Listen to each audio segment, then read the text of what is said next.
কতটা আপন করে নিয়েছি এবার শুধু সময় বলবে। এবং মানুষ কতটা আপন করে নিয়েছেন এর আগে যখন মাননীয় সাংসদ তথা জেলা সভাপতি মহুয়া মৈত্রের সমর্থনে যখন আমি প্রচার করতে এসেছিলাম, তখন মানুষের যে ঢল, যে উন্মাদনা, যে উত্তেজনা এবং সবটা তৃণমূল কংগ্রেসকে ঘিরে। এবং তারপরে যখন 19-এ একবার এসেছিলাম আমি, যখন উপনির্বাচন হয়েছিল, তখনও কিন্তু সমানভাবে মানুষের আরো বরঞ্চ বেশি করে মানুষের ঢল রাস্তা দেখেছিলাম। সুতরাং তৃণমূল কংগ্রেসের প্রার্থী হয়ে বা তৃণমূল কংগ্রেসের কর্মীরা সবসময় মাঠে ঘাটে রাস্তায় থাকে, পথে থাকে, মানুষের সঙ্গে তাদের সাথে থাকবে বলে প্রতিজ্ঞাবদ্ধ। সুতরাং মানুষ এটা বোঝেন, প্রার্থী যেই হয়ে আসুক না কেন, যখন সিম্বলটা ইম্পর্টেন্ট, মমতা বন্দ্যোপাধ্যায় আশীর্বাদ ধন্য হয়ে এবং অভিষেক বন্দ্যোপাধ্যায়ের স্নেহধন্য হয়ে আমরা প্রত্যেকে যারা রয়েছি, আমরা তৃণমূল কংগ্রেসের সিম্বল দিয়ে আমরা লড়ি এবং সেটা আমরা প্রত্যেকে মানুষের ঘরে ঘরে পৌঁছে যাই। সুতরাং মানুষের সেটা তো আপনারা ক্যামেরা ঘোরার পরে আপনারা দেখতে পাবেন।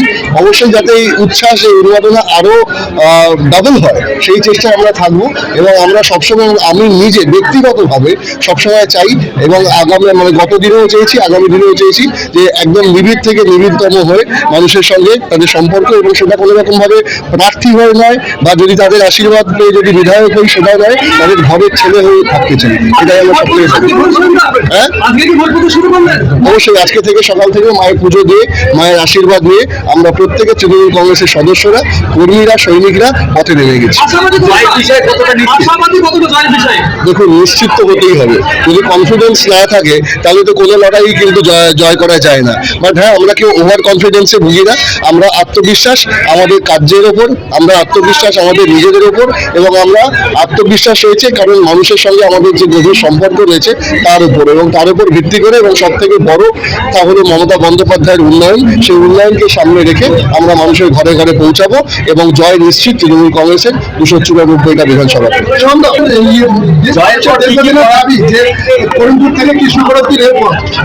বিজেপি প্রার্থী যে আছে উনি বলছে আমাকে ভোট জিতালে আমরা রেলপথের ব্যবস্থা করে দেবো, আপনি কি বলবেন?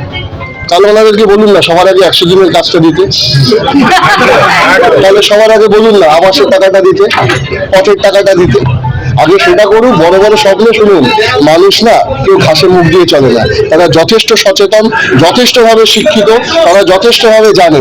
এবং তাদেরকে বলুন না তাহলে এসআইআরটা কেন করলো, যে লাইনে দাঁড়িয়ে 150 জনের ওপর মানুষের প্রাণ নিয়ে নিল, তার প্রতিবাদে তাকে নামতে বলুন না। তারপর বুঝবো যে সে বিজেপির প্রার্থী না বাংলার মানুষ, তারপর বড় বড় কথা বলবে।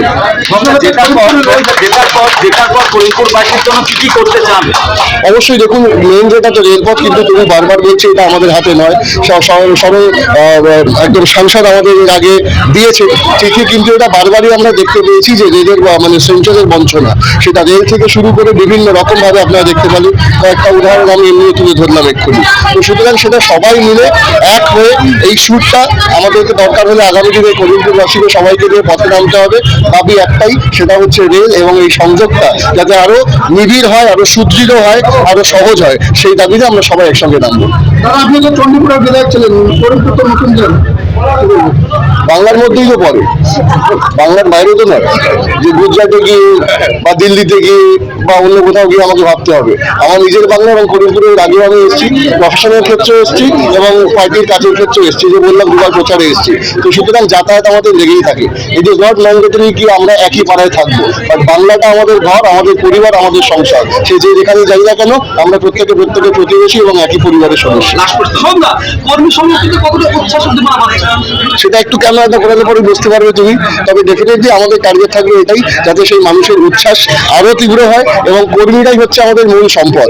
আমাদের মাননীয় মুখ্যমন্ত্রী মমতা বন্দ্যোপাধ্যায়, দলনেত্রী, সেনাপতি, তারা বারবার বলেন যে কর্মীরাই হচ্ছে সম্পদ। কর্মীরা রয়েছেন বলেই আমরা কিন্তু রয়েছি। তো সুতরাং আমরাও কর্মী হিসেবে কাজ করি, আগামী দিনে কাঁধে কাঁধ মিলিয়ে, হাতে হাত মিলিয়ে কাজ করব। লক্ষ্য একটাই, মানুষের সঙ্গে থাকা এবং